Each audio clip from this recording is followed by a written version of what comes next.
All right, like, click, and subscribe, do all that. You already know what time it is. It's Netflix time. This documentary series is called Crime Scene, The Vanishing at the Cecil Hotel. The once grand Cecil Hotel provides a nightmarish backdrop for the disappearance of Elisa Lam. Her final footage in the elevator triggers a viral hunt.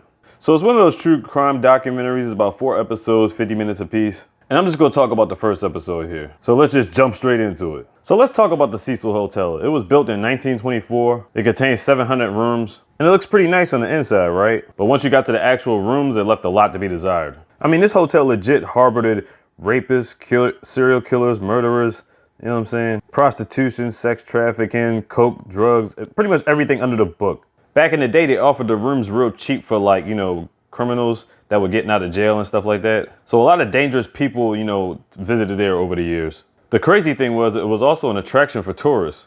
But Elisa had one of the most baffling stories to come out of all of this. So she plans to take a trip to California to explore all parts, and the first place she goes is the Cecil Hotel. Because, you know, she's a tourist and wants to visit California. On February 1st, 2013, she goes missing. She was only 21 years old at the time. They talked to this lady named Amy Price. She's like the former hotel manager. And she talks about a lot of different crazy stories that happen there. You got another detective on the scene, and he's very doubtful about the situation because of the infamous nature of this hotel. But, you know, you got to keep some positivity somewhere. Now, they show this tourist couple. I'm not really sure exactly where they fit in yet. But they talk about how they thought about the hotel was so glamorous, and then they go inside and it's like, it feels like 1986. And this couple came from England. They talk about wanting to take a trip to California. They go around for a walk outside and they realize it's not as glamorous as they thought it was. Then they saw a missing person's picture report on a street light. And somebody else on the street had to explain to them they were on Skid Row. Skid Row was a 56-block radius that harbored an existence for homeless people and drug addicts. They condemned everybody to be filth on that side of California. It was so out of control over there that at one point in time it was considered to be the most dangerous area in the United States. And some people feel like it still is. And the Cecil Hotel rests almost in the middle of Skid Row. So this guy named Kenneth Givens, he talks about his past because he used to be a Cecil resident and he lived there between the 80s and 90s, and he starts giving me all these backstories. I won't tell it because them joints is crazy. His story's off the chain. So getting back to the investigation, like, Elisa's been missing for like 5 days at this point, and now they're about to hold a press conference. Oh, my bad, it's been 6 days. As you can see, the family's worried if their daughter's even going to be alive. The parents and the sister flew all the way in from Canada to try to get information on what's going on with their sister, or what's going on with Issa. It's crazy, man. So Elisa used to put a lot of information in this website app called Tumblr. She basically used it like a journal, and that's how police was trying to get any information to figure out where she was at.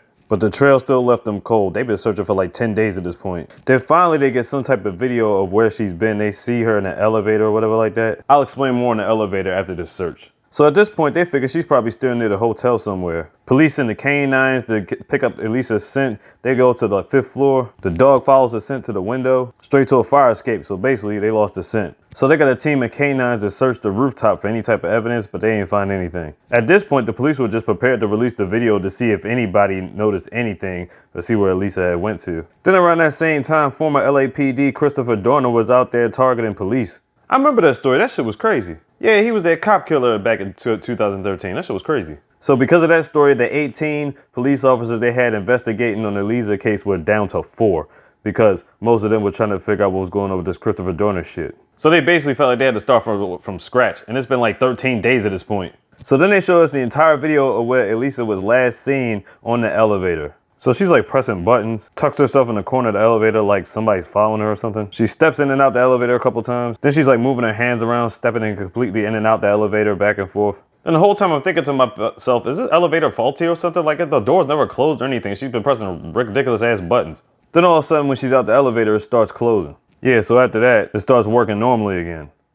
Yeah. So basically at this point we're like, what the fuck is going on? Is it faulty equipment or is it ghosts? Like, what the heck is this? And that's how the first episode ends. So she's been missing for like almost 2 weeks at this point. Usually after 2 weeks, they just chalk it up to like a homicide or something. But her sporadic movements makes this case a huge mystery. I'm about to check out the next 3 episodes. Crime Scene, The Vanishing at the Cecil Hotel. Check it out on Netflix. Like, click, and subscribe, do all that. It's your boy, Mr. Skitty. Ha ha ha ha. Big. Get the goddamn slogan.